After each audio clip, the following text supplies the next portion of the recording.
Welcome and thank you for tuning in. You're listening to the Beyond 50 radio program. I'm Daniel Davis. Food intolerances. It seems every time we go out to a restaurant, or for those people who even work in the industry, tell us over and over and over again how people continuously change their menu when they're sitting down to enjoy a meal. Well, I've got a gluten allergy, or perhaps you have something where you can't have protein, or perhaps you're just allergic in general to food. Who knows what it is, where it comes from? The question is, what do we do about it? Joining us here on the Beyond 50 radio program today is naturopath Dr. Nadine Neal. We're going to be talking about food allergies, related diseases, and recommended tests to take to find out how we can address these issues. I'd like to welcome to the program today our guest, Dr. Nadine Neal. Dr. Neal, how are you today? Excellent. Thank you for having me, Daniel. Now, you're quite extensive as far as your education. You graduated from Colorado State University with a degree in microbiology with a medical influence or emphasis on medicine, should I say, and then you became a naturopathic doctor. You're very passionate about person's health care. Tell us about all this. Yes, it is fascinating work, and it's very rewarding, and I'm a constant student of the medicine, and I constantly am engaged with people who help me understand it better, and I myself am also continually striving every day to kind of practice what I preach and live a healthy lifestyle and inspire in that capacity as well. It's interesting you should say that because just recently I had done a segment on the myth of the healer. And it's funny how you might go to someone to be healed, so to speak. It could be an array of reasons that you're there, but you're there to heal. But then they don't practice what they preach too much. Yes, in order to empathize and truly meet a patient where they are, you have to understand what you're asking of someone so that you can really break it down into small bite-sized pieces and empathize and give them accessible steps so that they can truly be sustainable and successful. I'm reminded of that scene in the movie All That Jazz when Roy Scheider's visiting his doctor. He's sitting there and he's got the stethoscope on him and he's smoking a cigarette while this doctor's checking him. Then they pan up to the doctor and the doctor's smoking a cigarette too. So apparently he needs to be healthier than his doctor. I don't know. But, it's funny how often we run into things like that. True. Now tell us, is there a difference between having a food intolerance and an allergic reaction to food? There is an important distinction between food allergies and food intolerances. Food allergies denote a reactivity to a food. The reactivity can range from mild, almost unnoticeable, to severe and/or anaphylactic. And the reactivity is mitigated by the immune response, and it's quantified by the measurement of antibodies that are formed by the immune system. So the body will form these antibodies against the said food item. So it's a reactivity to a food.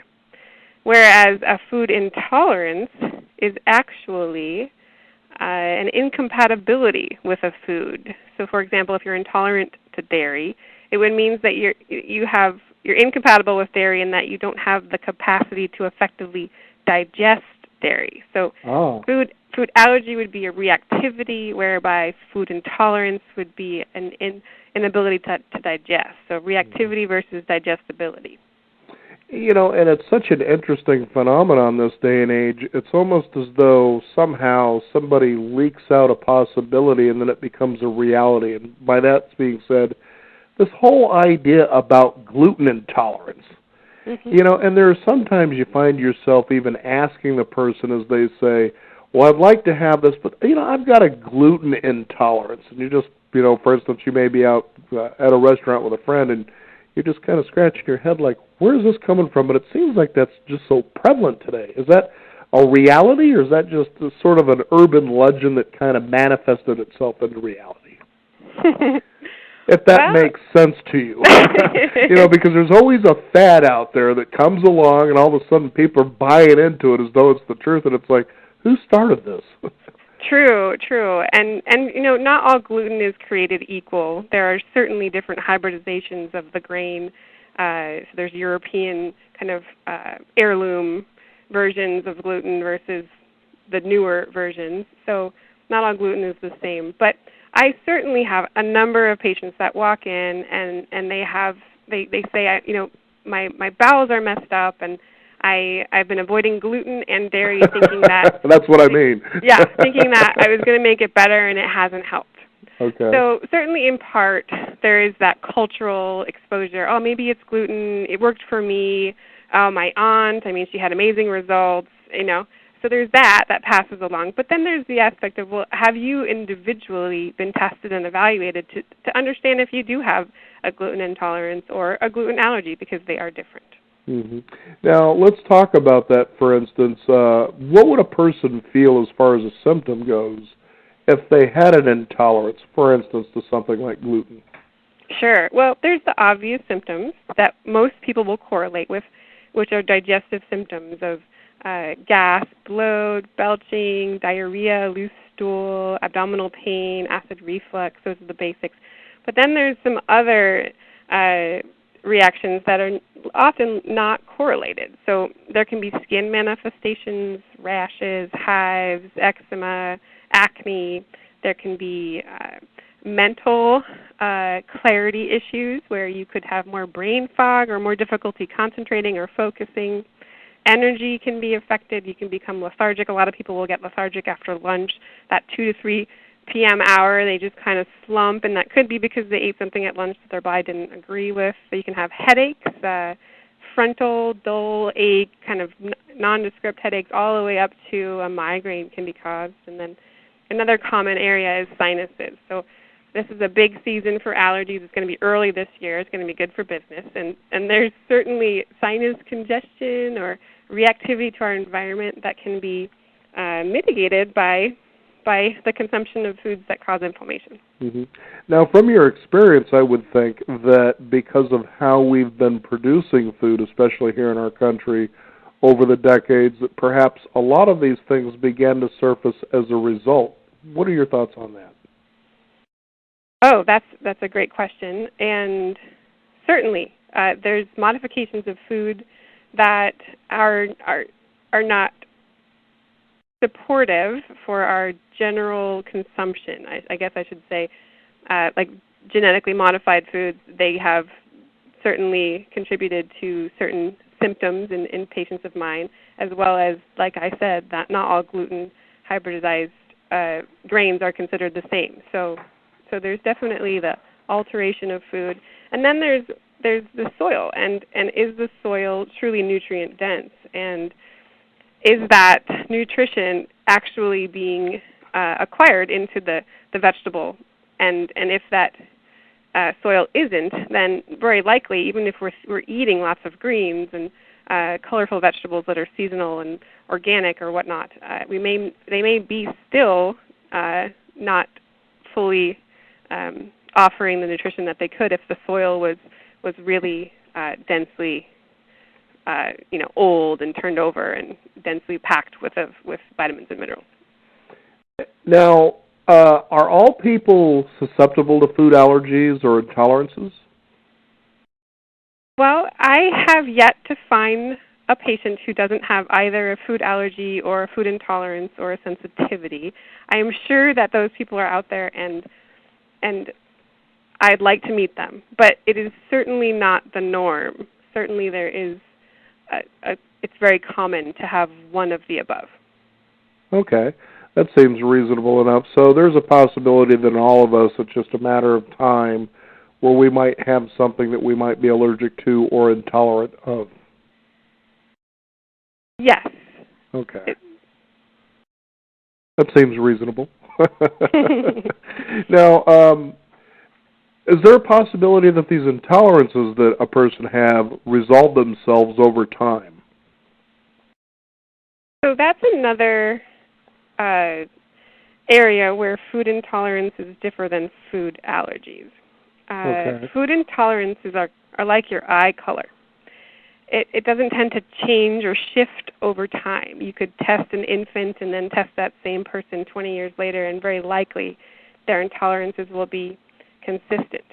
Whereas food allergies, and I should say some food allergies, not all, can resolve or shift over time depending on the health of the digestive tract So I would caution people, if you have an anaphylactic allergy, say to peanuts, I would never recommend under any circumstance challenging your body with that exposure to that allergen. But certainly some allergens can resolve in time, whereas food intolerances, we don't tend to see them shift. It's certainly possible, but it's not common. Mm-hmm. Interesting stuff here. Now, I'm kind of curious about what diseases or conditions can be addressed as you eliminate these intolerances. That sounds like that's probably one source of how diseases and sicknesses come from. Yes.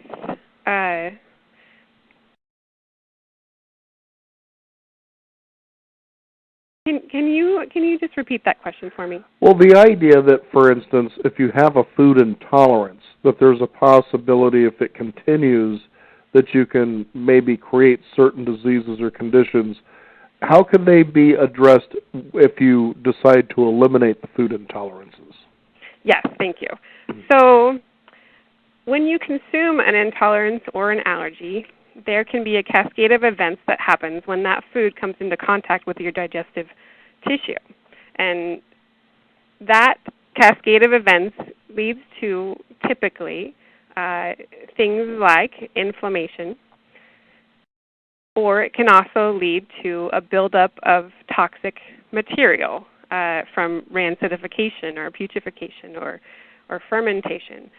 So that can lead up to what's called toxemia. So you can have kind of a toxic gut environment versus inflammation, which are two damaging responses to the digestive flora and the digestive tissue. Okay. And if left unattended, or if it chronically occurs, the production of inflammatory mediators and the production of toxic debris, then that can compromise the tissue and the function of the tissue. But it can also leak a bit through intestinal permeability if that end result happens into the blood. And when you have that debris or inflammatory mediators in the blood is the highway, and it's carrying the nutrition that it receives from the gut everywhere so that it can deposit what the body needs where it needs it. But it can also deposit things that are harmful, and then that harm that started in the gut can affect other organ tissues, and so it becomes sort of systemic as opposed to a localized problem. Mm-hmm. Well, it sounds to me that you're really touching on something that you don't tend to hear a lot about, apparently, in mainstream sources, that digestive health seems to be that epicenter of being sure the rest of your body is pretty healthy. Is that what you're letting our listeners know here? Absolutely. It is the primary system to optimize and improve function of when addressing health. If someone wants to truly reach a new state of health, digestion is a hub of that.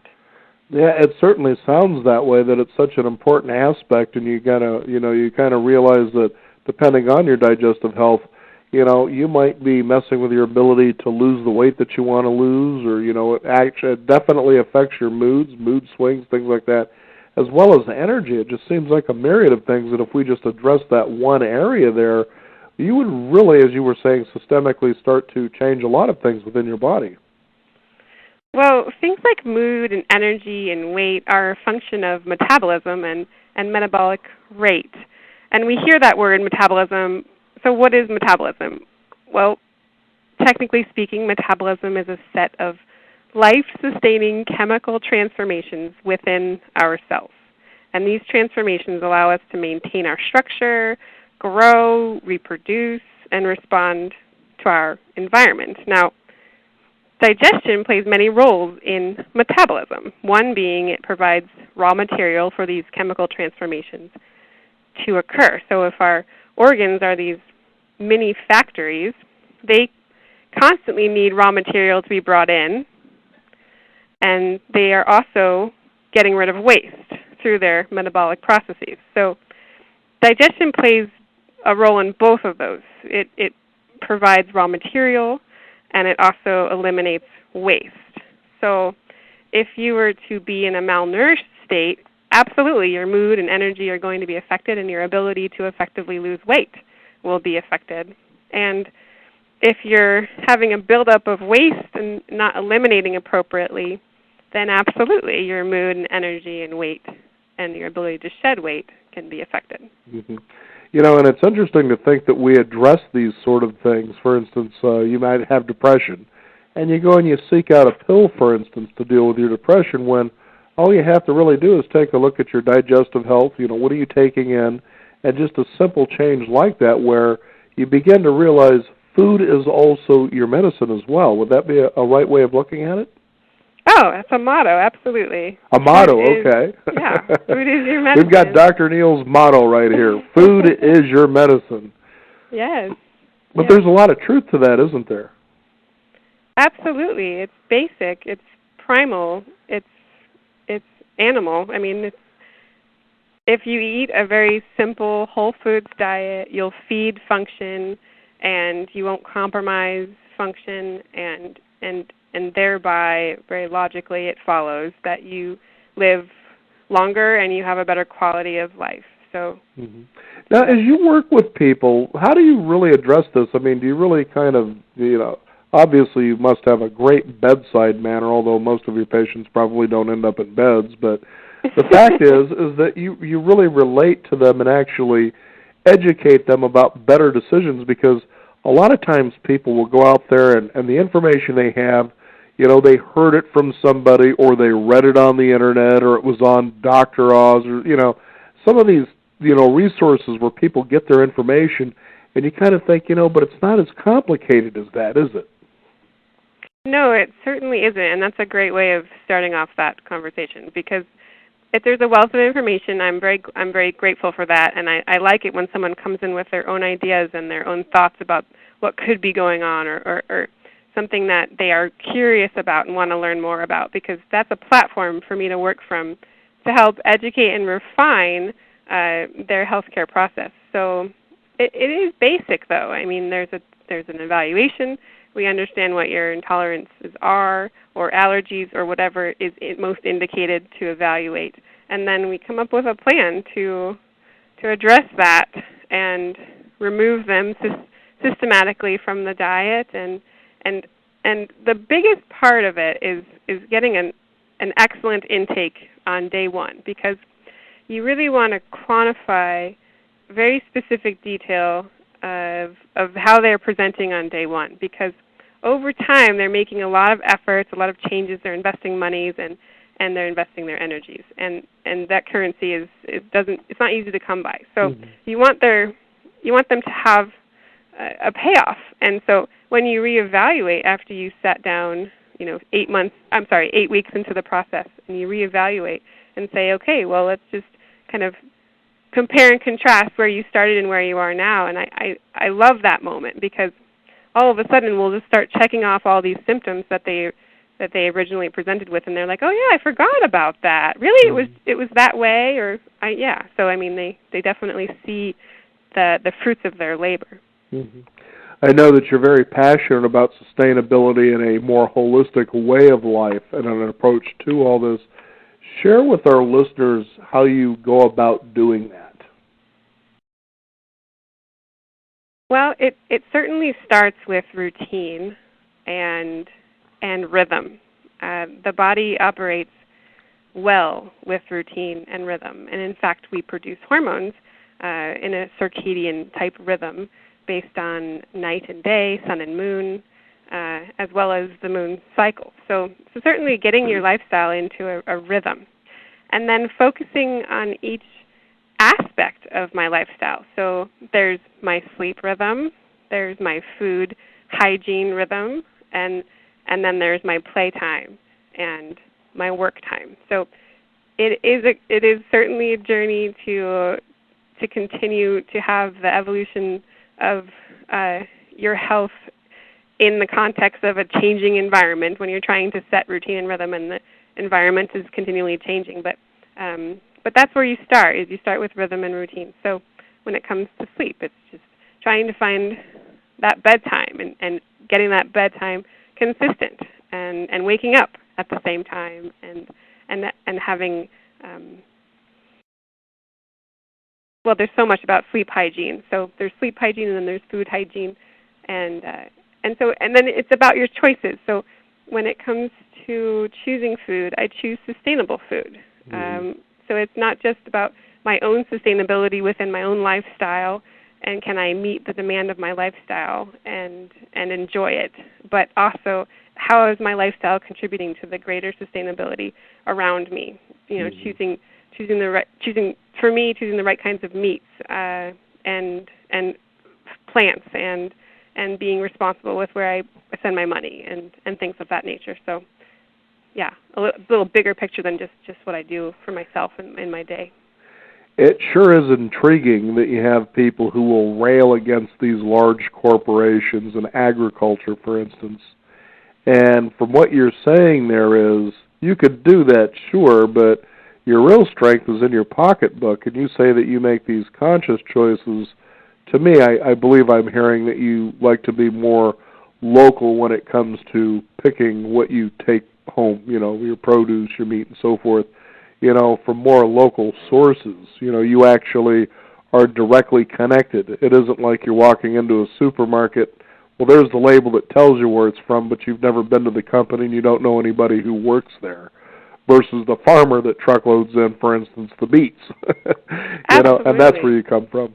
Absolutely, yes. And just kind of trying to be conscious of how the foods that are grown and produced and provided for you, how they're affecting the environment. For example, the almonds.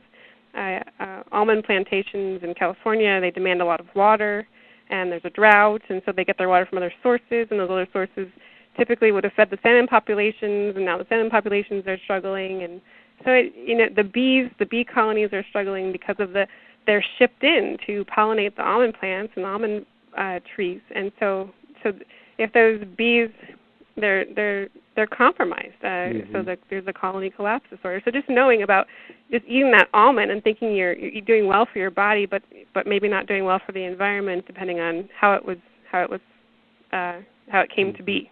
So you really extend beyond, the treatment room, so to speak, when you come to sharing these philosophies that you embody so much.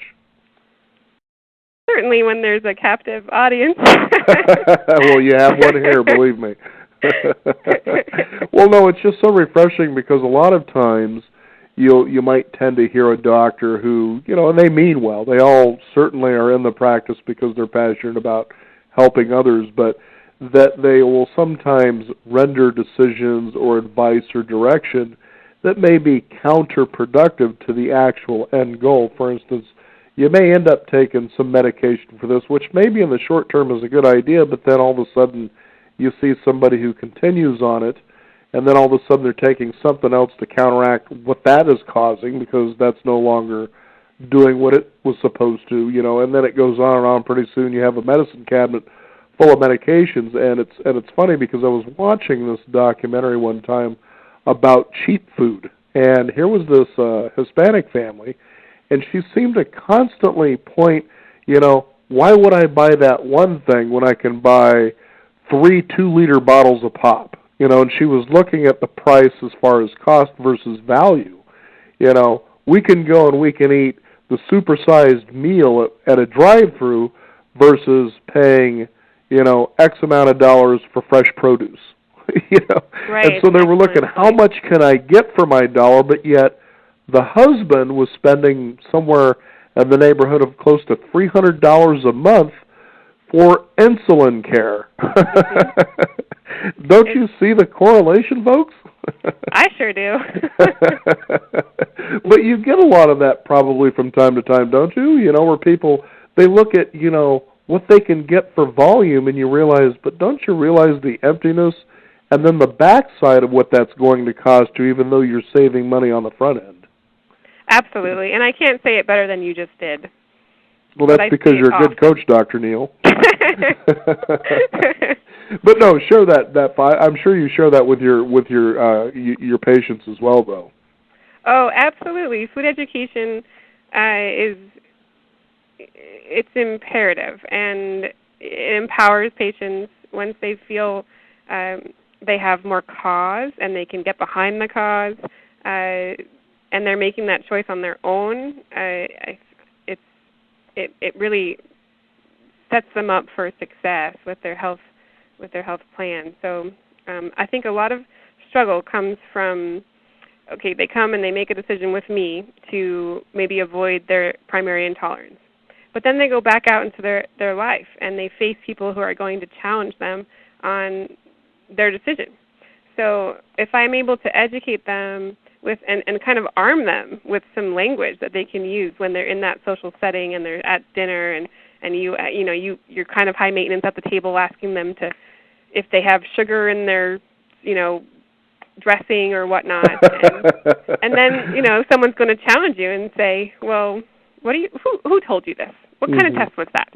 And then so if I can give them some language and some education so that they can feel confident and stand strong in their decision to avoid sugar, then I feel like I did more than just tell them to avoid sugar, but I gave them a leg up when they are challenged, and they can overcome that obstacle. I know I was talking with a friend of mine who is a chef, and he's had opened a restaurant, and I decided to go visit with him, and he had been in business now for close to about 8 months. And I said, what do you see as one of the most frustrating things about having a business like this? And he says, it's all these dadgum fascist Californians that come up here and they talk about all of their dadgum, gluten intolerances, and they want me to totally reshift and change my menu, to suit them. And he says, I just want to pull my hair out. Not that he had much anyway, but go home and eat. Don't eat here. We don't want you here. And the funny thing is, when you're at a chef level, these people prepare food to a level that is, just like being a chemist. I mean, they know what great foods are, how they combine. I mean, they're experts at this stuff. So you could walk in with a gluten intolerance, probably eat their food that may have gluten and not have to worry about much. And I thought, well, that's one reason I'd never open a restaurant, these people coming out being fussy about how they want their plates prepared and totally rearranging your menu. It's like, I don't have time for this. It's a really good point because there's three, I always kind of caution my patients, 3 levels of food change. And at first it's just your own kitchen, your own cupboards, going through your refrigerator, identifying foods that in your own home are literally harming you from the inside out. Mm-hmm. So that's easy enough. It seems like not that easy, but it truly is when it comes down to it. But then there's the eating out component of trying to avoid your food intolerances. And then on a kind of a tertiary level, there's socializing, having someone over, they have you over for dinner and they cook you a meal, and you might be intolerant to half of it, and and it's hard because they made it for you, So you kind of have to find your balance with it, and decide ahead of time: am I going to avoid my intolerances at dinner, or am I just going to enjoy what's on the plate and deal with the consequences for the next couple of days? And so that's kind of you have to find your groove with it. Well, it certainly came to a point where vegetarians aren't as bad as they once were. Because you got all these other people coming out now with all their little nonsense, and vegetarians are easy. I just want it vegetarian, just no meat. Well, that's pretty easy to do, but, well, does that have gluten and soy, and, can you put the tofu on it? It's just, oh, really? Okay. It's crazy stuff. Is there a website people can find out more about your work and how they can get in touch with you? Perhaps maybe you can even consult on the phone. I know that you're located in Vancouver, Washington. That is correct. I'm in Vancouver. And I do phone consults regularly. I have a website with all of my demographics, as well as I have a hub for food intolerance so that you can read more about it. And also there's some resources on there for those of you who may already know your intolerances and want to have some ideas about shopping or menu tips, etc. And that's newhealthclinic.com. newhealthclinic.com, and you'll find somebody on your side to be sure that you reach out for that holistic, sustainable lifestyle that I think we could all really begin to practice and feel good about. Thank you so much for being on the program today. Thank you, Daniel. That was fun. You bet. We want to thank you, the listeners out there. Be sure to listen, especially to someone like Dr. Nadine Neal, telling you about all those things that you can navigate when it comes to food allergies and intolerances. You can also find out more. Visit us at beyond50radio.com. That is the number 50. And we encourage you to sign up for our free weekly e-newsletter. I'm Daniel Davis. Thank you for tuning in. And remember, live your day past halfway.